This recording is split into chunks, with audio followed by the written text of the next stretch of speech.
दोस्तों, एक व्यक्ति है जो दूसरों की बहुत बुराई करता है। उसे बहुत मजा आता है जब वो किसी दूसरे व्यक्ति की कमियों को देखता है। लेकिन अगर कोई उस व्यक्ति से ये कह दे कि भैया तुम दूसरों के बारे में तो बता रहे हो, जरा अपने आप को भी देख लो कि तुम कितने अच्छे हो। अब ये बात सुनकर उस व्यक्ति को क्रोध आ जाता है।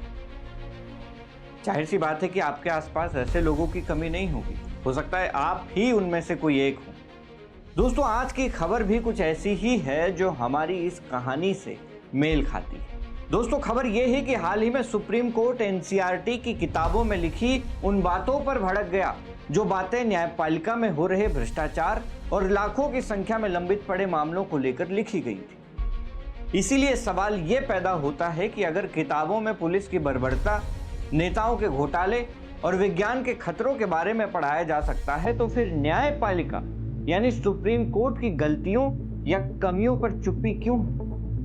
आखिर क्यों सच को सिलेबस से बाहर का रास्ता दिखाया जा रहा है? आइए आपको बताते हैं कि पूरी खबर आखिर है।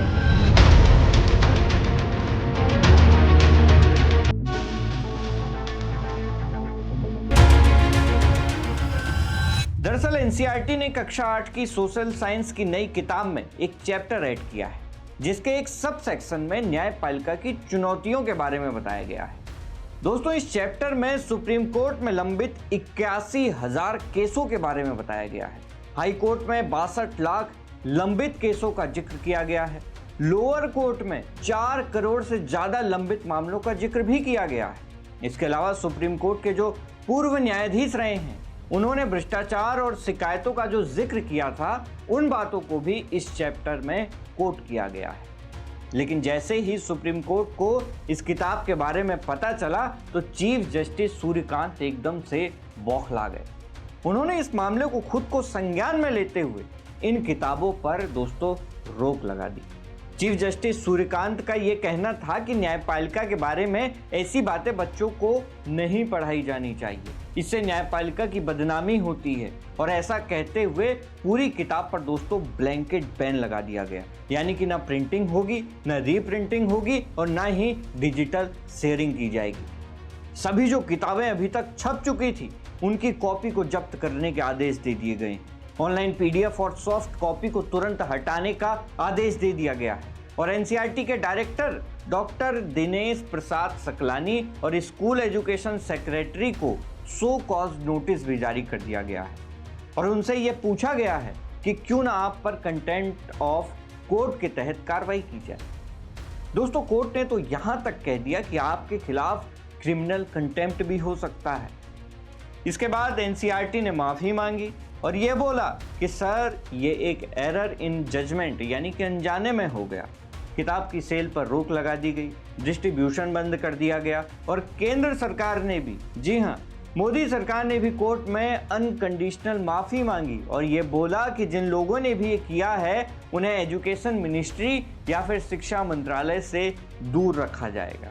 लेकिन दोस्तों, इतना सब होने के बाद भी सीजेआई सूर्यकांत संतुष्ट नहीं हुए और उन्होंने कहा कि जिन लोगों ने भी इस सिलेबस को लिखा है, इन चैप्टर्स को लिखा है, उनके बारे में पता लगाओ कि वो लोग कौन हैं, उनकी क्वालिफिकेशन क्या है।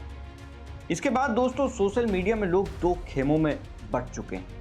एक खेमे का ये कहना है कि सुप्रीम कोर्ट सही है और सुप्रीम कोर्ट और न्यायपालिका के बारे में ऐसी बातें नहीं पढ़ाई जानी चाहिए।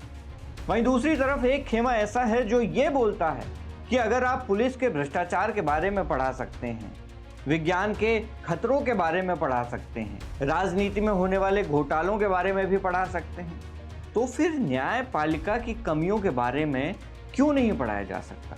क्या भारत की न्यायपालिका इतनी कमजोर हो चुकी है कि वो अपने खिलाफ कुछ भी नहीं सुनना चाहती? जब नेता, पुलिस और यहां तक कि विज्ञान की कमियों को उजागर करना शिक्षा का हिस्सा हो सकता है, उसका भाग हो सकता है, तो फिर न्यायपालिका के साथ डबल स्टैंडर्ड यानी दोहरा मापदंड क्यों? भारत की न्यायपालिका में कौन सी ऐसी अच्छी चीज हो रही है? अगर किताबों में यह पढ़ाया जाता है कि विष्णु शर्मा नाम के एक ब्राह्मण को SC/ST का झूठा केस लगाकर 20 साल तक जेल में रखा गया, तो उसके बारे में बच्चों को बताना क्या गलत है? अगर स्कूल के बच्चों को यह बताया जाता है कि इतने लाख मामले लंबित पड़े हैं, तो क्या गलत है?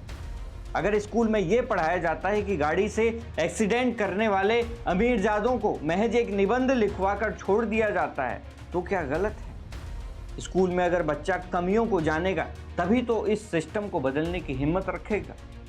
दोस्तों, अब बारी आपकी है। क्या आपको लगता है कि न्यायपालिका की कमियों को भी स्कूल में पढ़ाया जाना चाहिए या नहीं? आपकी जो भी राय हो हमें कमेंट बॉक्स में ज़रूर बताएं। और अगर आपको हमारे चैनल की वीडियोस पसंद आ रही हो तो लाइक और कमेंट ज़रूर कर दें, क्योंकि आपके एक लाइक से दोस्तों हमें बल मिलता है काम करने का। मैं हूं उमेश द्विवेदी और आप देख रहे थे सरकारी मंथन। नमस्कार।